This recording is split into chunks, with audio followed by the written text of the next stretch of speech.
Hey, thanks for joining me. We're continuing with X-Men. We're on issue 18. So this title, issue 18, that's not very far into its run. We all know where it started.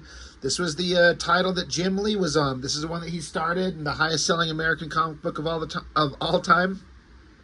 Still got Jim Lee's art in the corner box, just to remind you, like, hey, remember, this is still connected to Jim Lee. We're still feeling his stink all over the book. It's good times. So, the book went on and did what it did with Jim Lee for however many issues it was. Was it 10 or 11? And then it kind of wandered around for a minute.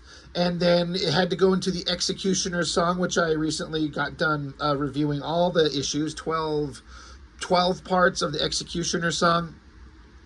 And now that that's all over, the book can finally get back to just telling X-Men stories, for God's sake. And where did the writers decide to take us? Well, I guess we decided to jump in the X-Jet and go visit Colossus's parents in Russia so we could run into Omega Red and then some new monster called the Soul Skinner. None of that sounds particularly interesting. But can they make it interesting? I think the answer to that question is no. The previous issue, this one that we reviewed last time, like I said, the X-Men just finally get off and go on an adventure. And it starts out with some, mysterious guy observing Ileana. She's got some, they're interested in her for some reason. We'll find out why. And then there's all these other characters going on. I honestly kind of skipped by all this story point of these characters. I don't know who they are. I don't know why they're there. I don't think I give a shit. But we're getting introduced to some guy that has like psychic powers to stop people. It's all very much not interesting stuff. The only stuff we're really interested in is getting back with the X-Men. So here we are. Like I said, I already went over this in the previous issue. They literally talk about how they just got done with the whole Executioner song, the whole wrap-up of the storyline between Cable and Strife, and I talked at length about how Psylocke, I always liked her. She was kind of cool. She was this awesome, badass character, and she started flirting with Cyclops. Now, this is something that was set up in the final issues of the Jim Lee run, and they just keep going with it, but they basically have Cyclops fantasizing about making out with Psylocke. Now, come on, be real. We all do, right? If you're of a certain age reading these comics at the time, we all thought about making out with Psylocke. I don't care if she's a comic book character. Like, you did it. We all touch ourselves at night. Sorry. But anyway, Cyclops he's just sitting there like, I got to stop thinking about this shit. And she's like, maybe you should just try doing for once in your life. But anyway, they get to Russia, and Colossus gets to run into his parents and his little sister, Ileana, who I don't know the history of Ileana. Like, she was young, and then she was older, and then she's back to being young. I don't know the story. But the X-Men are up there to visit, and there's some mysterious stuff going on. A bunch of the side plots. Gambit's still trying to hit on Rogue. He wants to touch her boobs, but he can't touch anything because she's Rogue. And she's blind, and he's trying to instill trust. Blah, blah, blah. We went over all this. And then we get to the other stupid part of the story where there's this purple-haired assassin poking eyes out on just random bad guys. And she's standing there looking half naked and badass, thinking about how she can't wait to finally find the X-Men and start some shit. And the purple hair is an indicator of something. Well, who's ever had purple hair in the X-Men? Like, there's only one character. Back with Colossus, he's out here working on the farm now that they're up there with his parents. He's hacking away at a tree. Him and Wolverine are having kind of philosophical conversations. Wolverine's trying to be like, hey, you could just rip that stump out of the ground. And Colossus is like, sometimes you got to work on things with your bare hands. You can't solve things quickly and easily. Sometimes you got to work at it slowly and patiently. And Wolverine's like, yeah, ain't that the truth? And then, Colossus is wondering if all the suffering that the X-Men have gone through is really worth it. Meanwhile, Cyclops is still having nightmares about Cable and Strife, so he gets up to go take a shit, and Psylocke is in there naked, getting done being showered and everything like that, and he's like, "Oh my God, you're naked and in the shower. I'm not gonna go in the other room and touch myself. I swear to God, I'm not gonna do that." Then they smile, and Jubilee's making friends with Ileana. It's cute. You know, they're kind of bonding as younger people. And then the bad guys in Russia that are starting some evil shit. And then, oh, by the way, Omega Red's going to show up. And then the Soul Skinner and the secret of Red Flag number 133. Boy, I couldn't be more excited to continue with these story elements. I appreciate the writers trying to interject something new. I get it. But sometimes these are just kind of like, okay, it's fine. If you keep the characterization and the drama of the actual X-Men in the forefront and interesting, which, it's maybe harder than it is, it's easier said than done. I don't know, even a boring villain and a not particularly interesting story, you can still kind of find entertainment value if you have interesting characters and you write them interesting. Is that the case here? Let's find out together. On the cover, you got Omega Red. It seems to be kind of a controversial opinion when I kind of tell people that Omega Red sucks. Like, what was ever interesting about him besides the fact that he showed up in that early X-Men run by Jim Lee, and Jim Lee made him awesome, and they connected him to Wolverine's mysterious past like everything else. So that, mysterious new villain. He's big, he's red, he's blonde, he's got pale skin, his name's Omega Red, he's got little tendrils that shoot out of his hands. Ultimately, he turned out to be a big, fat, stupid Russian nothing. And I don't think that's ever changed. That being said, I kind of dig this cover. I'm kind of okay with both these covers, actually, so far.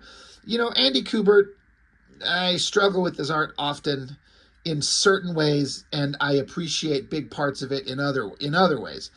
I don't know. The ideas are, the drawings are kind of fun. The coloring is working really well. But this shot of Omega Red, I gotta say, it's as good, or I would suggest better than anything Jim Lee did with the character. It's a really dynamic shot. He looks big and imposing. I like that his angry face is front and center. He's this huge hulking creature, and the X-Men are spinning around him. I can't really tell the environment, but they're in Russia, so it's probably frozen tundra waste. That's fine. So, kind of a cool cover. It actually kind of works. I'm here for it. So we start out. Omega Red's just here. And then there's this other guy, the Skinner of Souls. Don't know who this guy is. We do know who Omega Red is. And then I guess this is supposed to be representative of, like, Omega Red's tendrils, and then the Soul Skinner's whatever the fucks, like, bonding together. He's like, shit, I hate it when I get my Schwartz twisted. It's kind of a dynamic, interesting opening page. I kind of don't mind it. It's got a very Rob Liefeld vibe with the face just staring at you screaming. That's something that Liefeld does all the time. But I don't know, it kind of works. Omega Red, he's like, you can peel as many layers of anguish. You can peel as many layers of anguish as you'd like. But when you get to the core of my being, you won't like what you find there. And whoever the hell this idiot Skinner of Souls is, he's like, oh no, I love to dig into you and find out what's inside you. It's how I control you. It's how I beat you. Okay, sure. Oh shit. Gotta flip it over. Again, that's a pretty exciting, over-the-top dynamic shot of Omega Red. It looks kind of good. Big screamy face, the tendrils going everywhere, coming out of his hand. I like kind of the foreshortening on it, coming down, spinning around, up. It's pretty awesome. I mean, I guess I can't say that Omega Red would be the most boring character in the X-Men villain roster to draw, but he's close. But that's kind of cool. So Fabian Nicieza, writer, Andy Kubert, penciler, Pennington, pages 5 through 22, but Panosian, pages 1 through 4. So this is Dan Panosian inks. I could kind of tell. I'm familiar-ish enough with Panosian's inks at this era that I can kind of tell. Looks good. But Omega Red, he says, I will not turn my memories over to a psychic vampire such as you. I am Omega Red. I am awesome. And so I guess he feels like he disintegrated.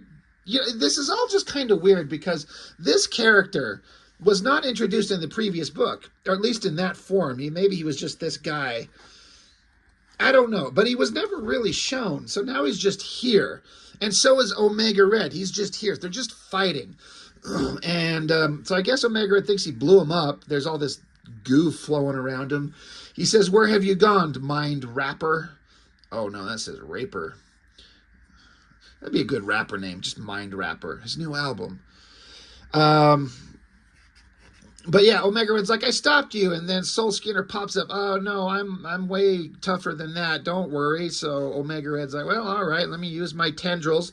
Shoots him at him, and Soul Skinner's like, "Oh, thank you. I can actually use a connection of your tendrils to get access to your mind even quicker and better. So thank you for sticking your little stupid little dumb little wrist tendrils." Where do these things even come from? How do they even work? Do I care? I don't know.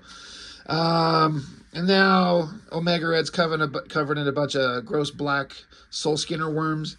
It's taken over his mind. It's basically showing that Omega Red's being defeated by this guy, who then I guess takes the form of a human just to be incognito. Okay.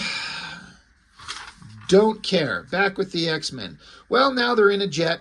They're in the X-Jet. They're flying around. They connected up with some Russian agents because they feel like they discovered there's a mutant out here somewhere, so we got to go track him down.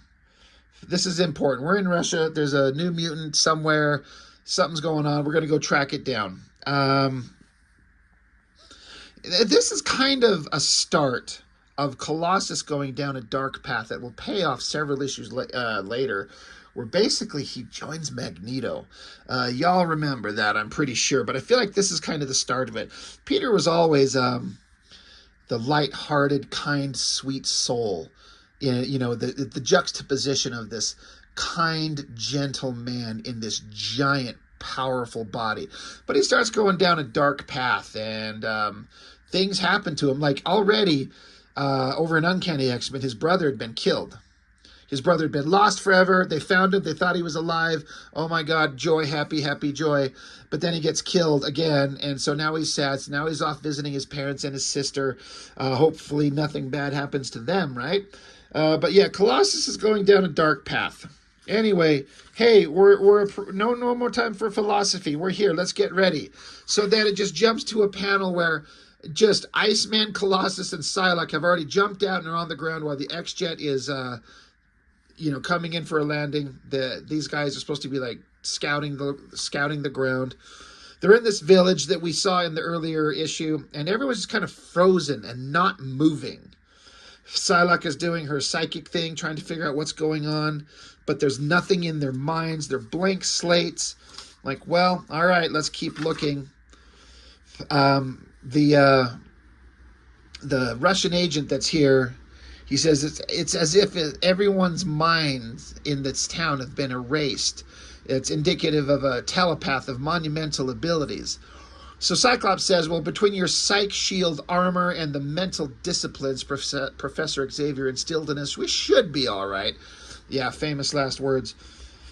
But they keep looking around, and they find these characters. Again, this blonde-haired girl and whoever this other dude is. Again, they were in the previous issue, and I was saying how I just kind of skipped over their storyline. I don't know who these characters are, and I don't care. Dark Star, is she some character that's existed before? But they're frozen. They're alive, but they're kind of mindless. Okay. So they keep searching around. The rest of the X-Men, they all join up together. But out of the blue, Omega Red's tendrils show up. And they're like, oh, shit, now we got to fight. Wolverine hasn't had a chance to, wrap up his feelings, rough and violent as they are, with Omega Red from those earlier issues of X-Men. This is kind of their first meeting since then. And Omega Red's basically like, yeah, all right, just let's go. Let's fight. Cutting back to, you're in Red Square, Moscow. Russian government officials and secret people doing evil secret people stuff. Who cares? Back in Tokyo, this top panel, I feel like it has to be an homage, at least. And it looks like the early issues of the Uncanny X-Men on Jim Lee's run, where ninja Asian Psylocke was introduced, there was a scene of a courtyard, buildings in the background, trees and water features and stuff like that up front, and a bunch of dead ninja. And that was drawn by Jim Lee, and it's fantastic. It's a beautiful issue. It's one of my favorite things he's ever done. And you got the same thing here. So I'm feeling like this is an intentional homage to that, I'm guessing. You got more of the dead hand ninjas.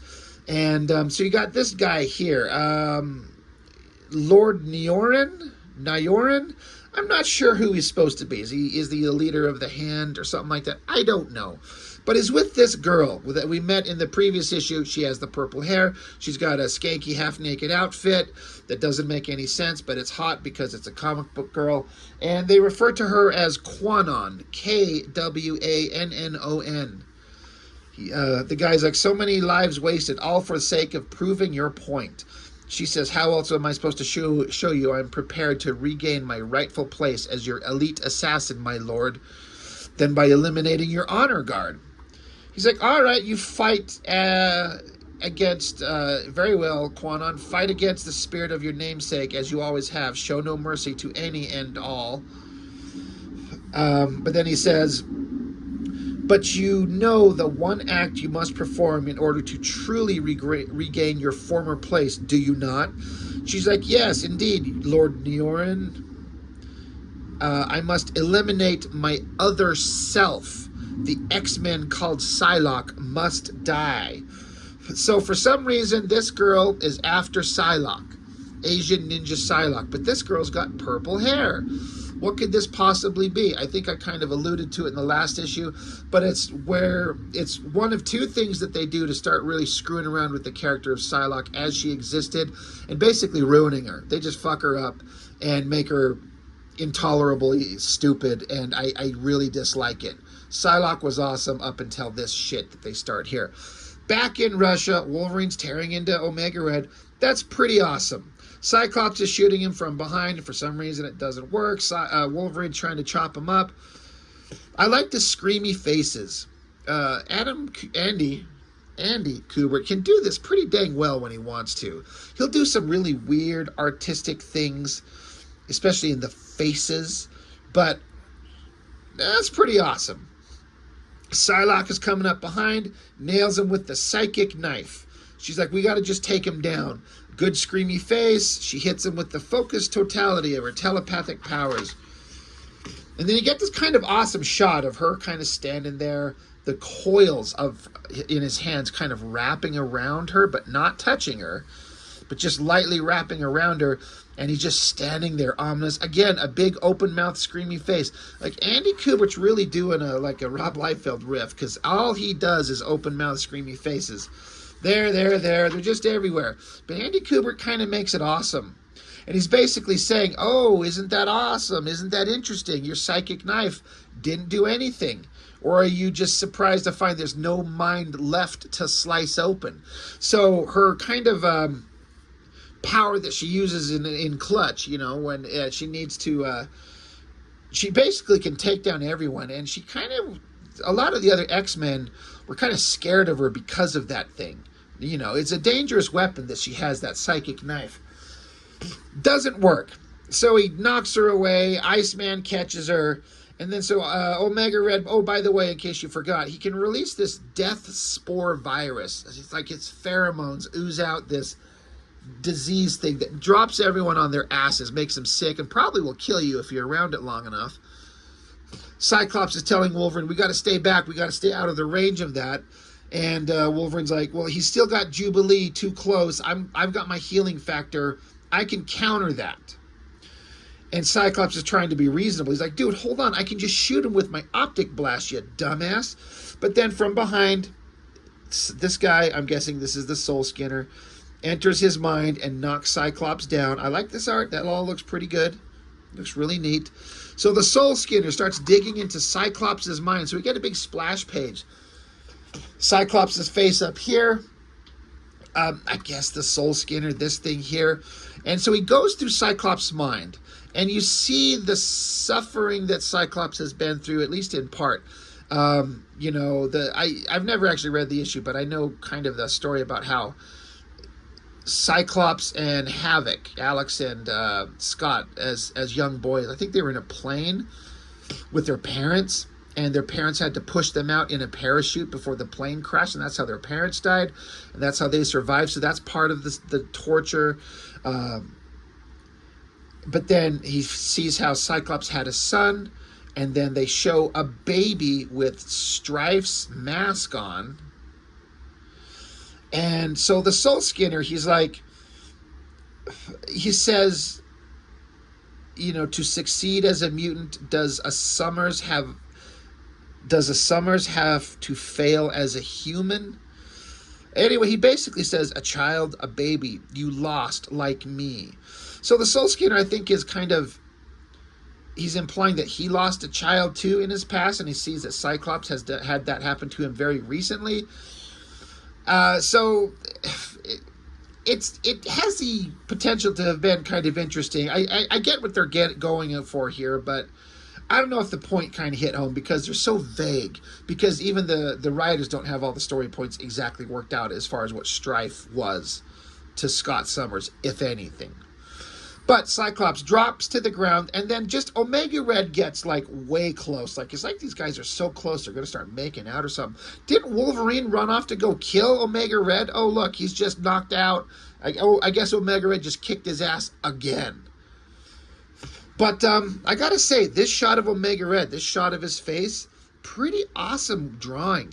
There are a lot of kind of line work, chunks of shapes of line work in here that I find them really interesting choices. I'm trying to discern exactly what kind of lighting scheme that Andy Kubert's trying to define with leaving these highlights here and then these cross-hatching lines under the eyes there, but then these heavy shadows there, and then shadow lines under his nose there.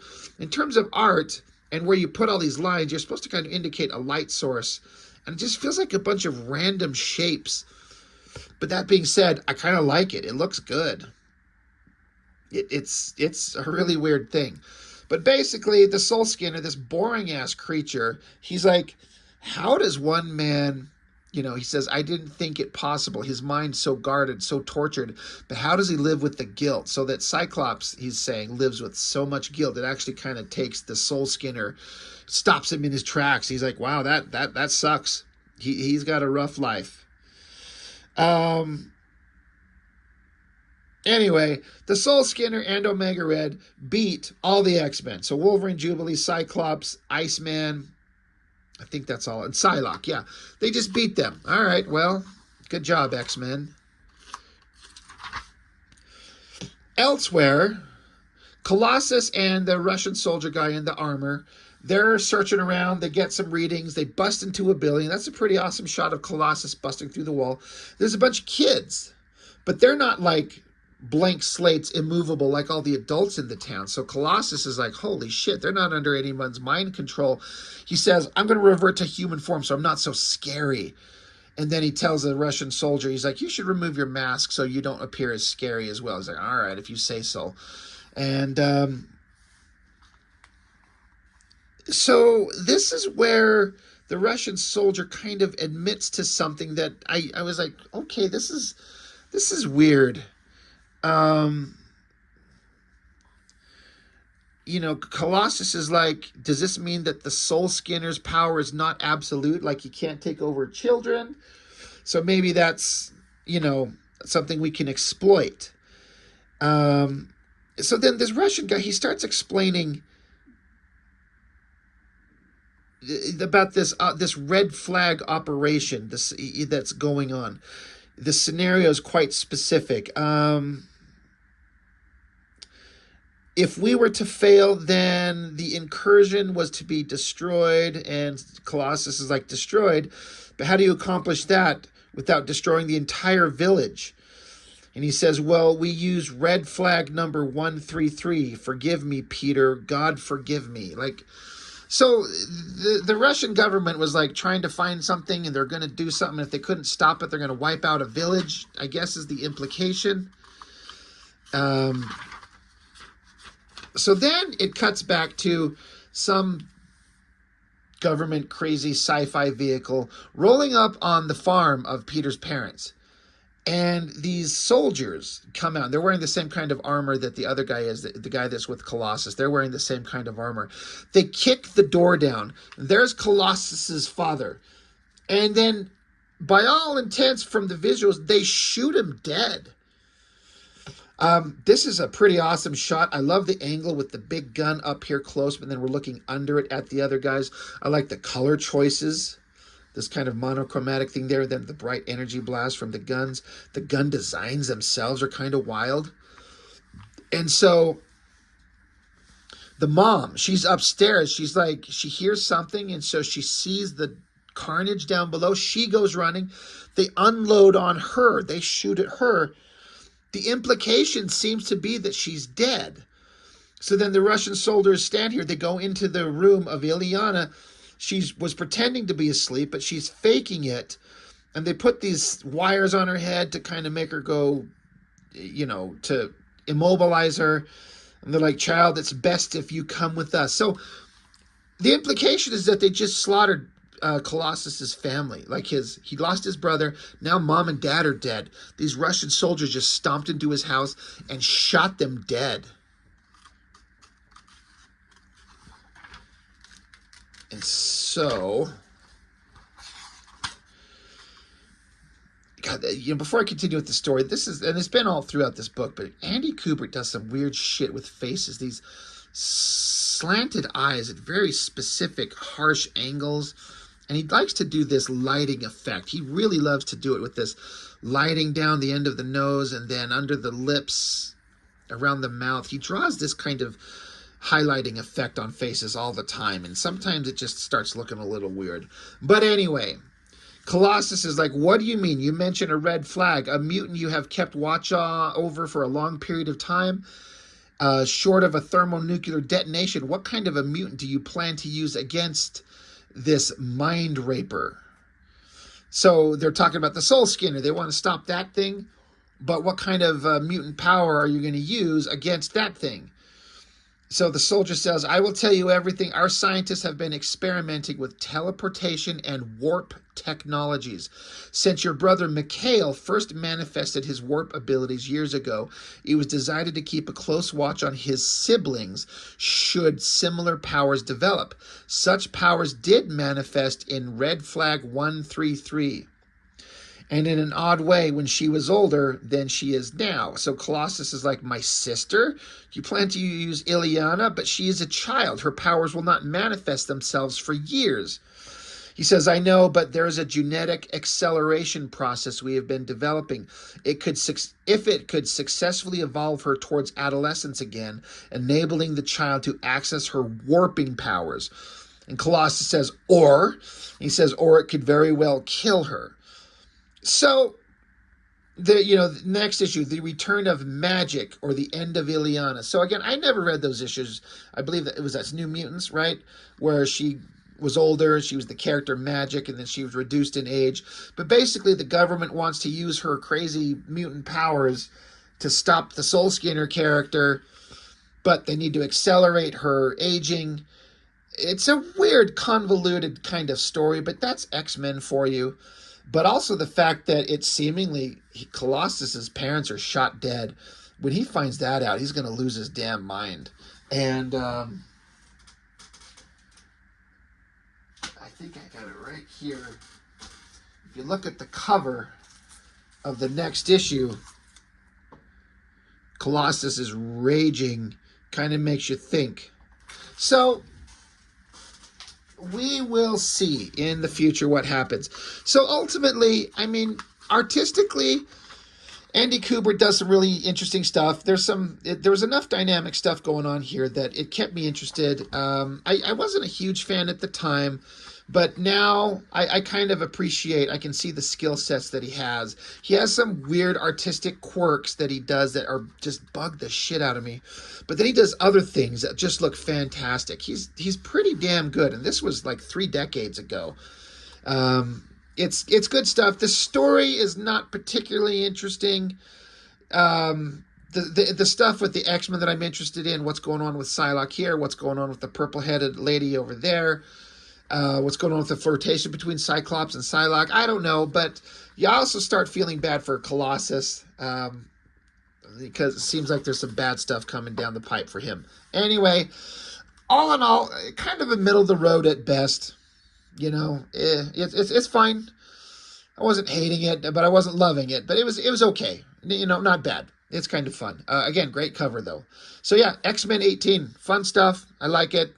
I like it enough to not feel like it was a waste of time. Anyway, I guess that's all for now. Thanks for watching. I appreciate it. See you later.